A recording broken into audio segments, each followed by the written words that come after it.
I was hoping to have moved by now, and I haven't. I'm still here. So this video is not going to be the moving video that I'd hoped it was going to be, but more of a what I'm doing to keep myself calm and sane whilst in limbo land, waiting to be told that we've exchanged and completed. Anyway, I am making sure we're going on lots of walks. We're going outside a lot. I actually went to the allotment this week, which I haven't done for a good few weeks, and had a little look down there. It was a little bit depressing.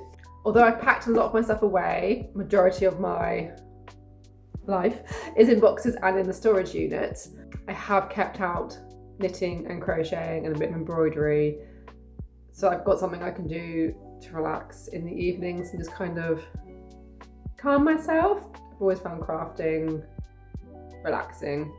It helps me kind of like reset and just take a breather. I'm someone that loves to set goals, and I love to just tick things off. The hold up with the house means that a lot of my goals are being paused, which I struggle with quite a lot. But I am looking at them daily, seeing what I can do to move the needle on some of them. And it occurred to me that one of my top goals for the first quarter of this year was to have made one item of clothing, which was meant to be a cardigan of mine making. And I was like, I'm nowhere near this. So that kind of kick-started me into doing more of this cardigan.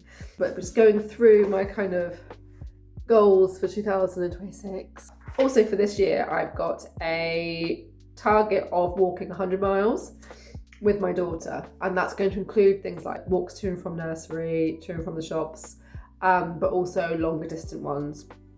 Obviously, the weather's been pretty appalling in the UK for the last 6 weeks. It's just been non-stop rain. We have tried to get out and about as and when we can. In January, we managed to walk a whole 7.3 miles.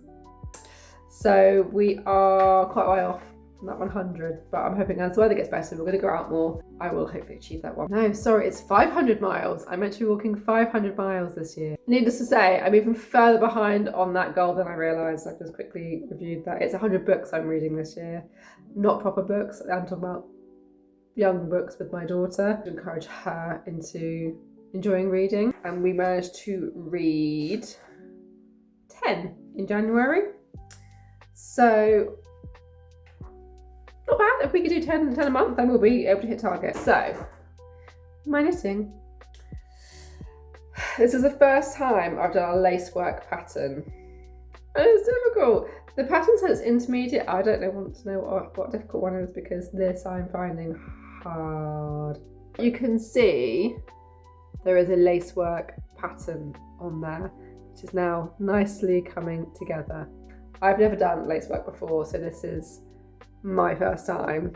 I might not do another lacework one for a long time after this. Depending on how this one comes out, I really hope it fits, and I really hope it's nice, because it has been a real labour of love. I have a friend who's having a baby girl later in the year, and so I'm doing her a blanket out of really nice cotton yarn. It's simple granny squares. I'm just doing a border on the outside, and then that will be ready to go. So this is what I do when I want quick and easy, and then I do the other one later when my daughter is asleep. But I also do some embroidery. This is my embroidery. Finished this one with the white outer, and then I've just started this one.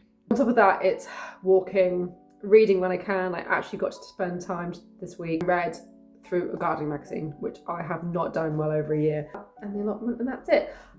I would really like to say that next week's video will be me moving, but I'm not going to hold my breath. So until then, here's what else I got up to in the week, and what I did to try and bring some niceties and peace and calm into my week.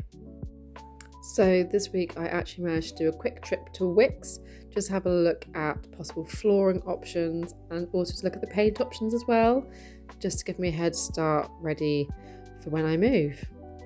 We also managed to do quite a few walks this week when it wasn't raining. Lovely ducks. We gave the swan a wide berth, but we also went at dusk one evening, and it was really nice just to see a little bit of sunshine in the sky. So I've popped down to the allotment, check on it. I haven't got any time to actually work on it. It needs a lot of work. I am giving up my allotment this year, very sadly. It's because I'm moving, and I'm moving somewhere that has a garden. And I can't wait, whereas at the moment I don't have a garden. My first couple of years at the allotment were fantastic. I grew so much. And then when I had my daughter, she was born in the spring a couple of years ago, and I went down 6 weeks after she was born, and we'd had so much rain but also sunshine that everything just grew. But what I'm going to do is paying for the allotment this year, and then I will transfer my plants into the garden afterwards, and then once I've done that, then I can give the allotment back. I've got things like roses, a really nice blackberry hedge, really nice herbs, things like that I'm going to transplant into the garden. I'm going to have a little area that is like a kitchen garden with some raised beds where I can grow vegetables, and I'll be able to grow tomatoes and chilies and aubergines and things in my conservatory that I've also got. I used to have a polytunnel, but 2 years running the storms destroyed and blew away my polytunnel from my allotment. I think for now it'll be time to kind of put the allotment to bed, as it were, move my plants that I can move, and then look after the garden for a few years, and unfortunately give my allotment up. But I think it's time, and the allotment's just been very neglected since I had my little one, which is understandable. I also just wanted to show you my favourite part of the allotment. This isn't mine, but I do pass it every day. And that's all for this week. Check back next week's video to see if I've moved or not.